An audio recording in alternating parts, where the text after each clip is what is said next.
जे तू ना फड़दा। शुक्राना गुरु जी, एक बार फिर से आपकी कोर्ट में दरबार में उपस्थित होने का मुझे मौका मिला। थैंक यू गुरु।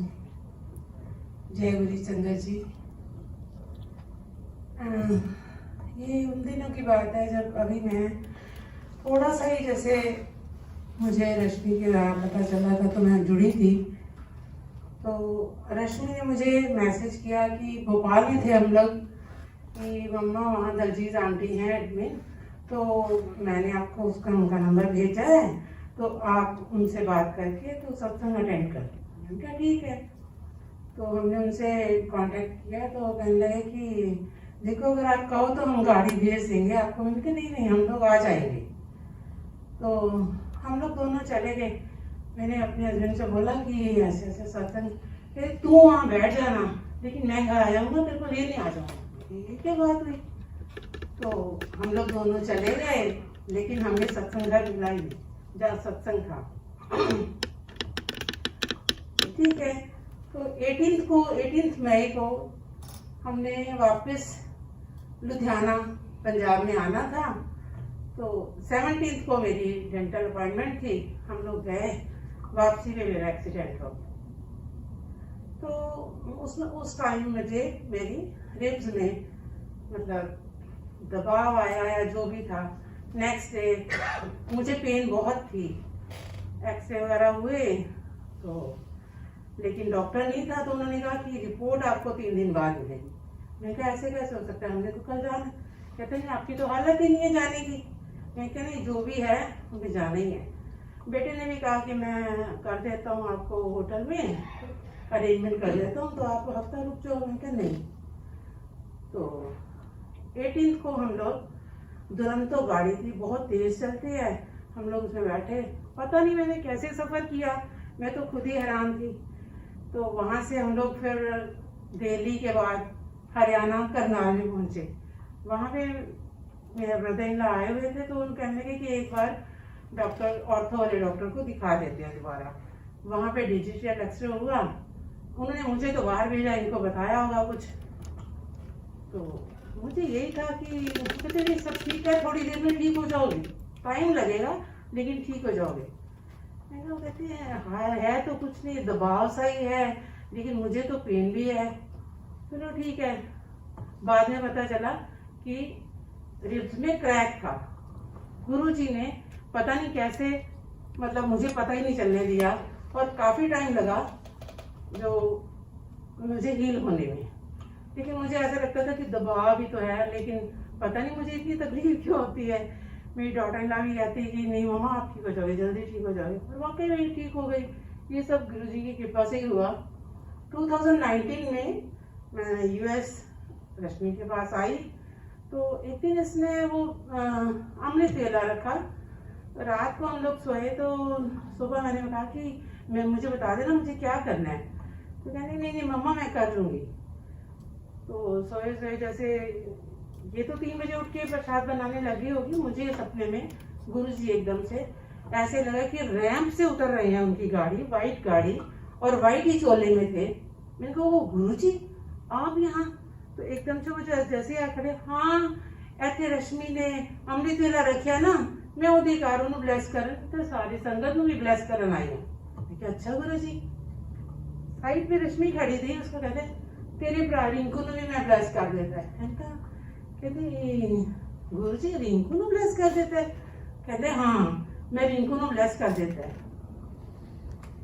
इसने एकदम से कहा कि गुरुजी मेरे सोनू प्राणो सोनू तो तेरी माँ ही ब्लेस कर देगी क्या? ठीक है। बाद में पता चला कि रिंकू मेरे सिस्टर का बेटा, उसको वीज़ा में बहुत ज़्यादा प्रॉब्लम आ रही थी, तो वो जैसे इतनी ज़्यादा प्रॉब्लम थी कि वो कनाडा मूव होने के लिए मतलब प्लान कर चुके थे।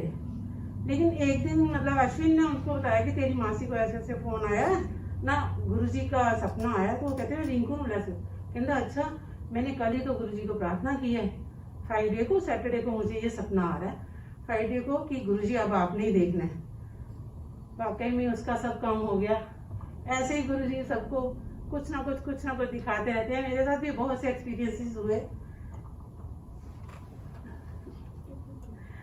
तो पहले तो मेरी डॉटर इन लॉ थी वो बिल्कुल नहीं मानती थी।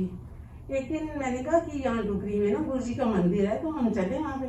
कहती मैंने नहीं जाना किसी गुरु जी के यहाँ, मुझे नहीं बाबा के पास किसी के पास जाना, यहाँ तो आपको पता ही है कितना बुरा हाल है। तो मैंने कहा चल ठीक है कोई बात नहीं।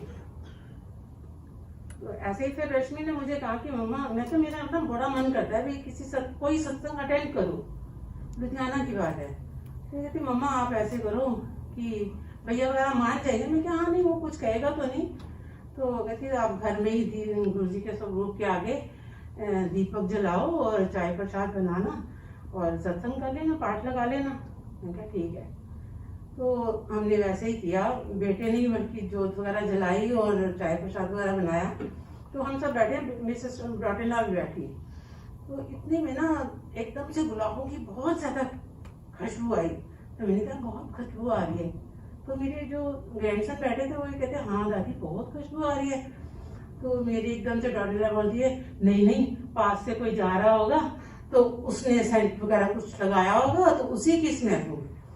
तो मैंने कहा नहीं मेरे को तो नहीं ऐसे लग रहा कि दरवाजा बंद है, जाली वाला दरवाजा, आगे कर्टन भी है। तो एकदम से वो खड़ी हुई और उसने कर्टन पीछे करके जाली वाला दरवाजा खोल के बाहर की ओर देखा, बाहर से तो नहीं आ रही। मैं कहा ये गुरु जी की कृपाई हो रही है, ब्लेसिंग मिल रही है सबको। तो वो धीरे धीरे वो भी ये सब मानने लगी। और आज ये एलम है कि वो मुझसे भी ज्यादा कनेक्टेड है।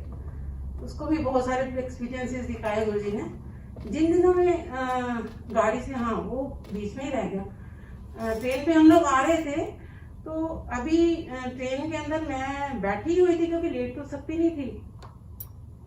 तो मेरी डॉटर इन लॉ ऊपर से वो उसकी सीट ऊपर थी स्लीपिंग। तो वो नीचे आई, कहती मम्मा आप ठीक हो? मैंने कहा हाँ मैं बिल्कुल ठीक हूँ। कहती मैंने कितनी बार सोनू को फोन किया है, वो ना फोन नहीं उठा रहे मेरा। मैंने कहा कोई ना उठा लेंगे। कहते नहीं उनका फोन मिल ही नहीं रहा। मैंने कहा चल कोई ना देखते हैं। मैं कानों पे ईयरफोन लगा के ना गुरु जी का सत्संग ही सुन रही थी और पाठ लगाया हुआ था।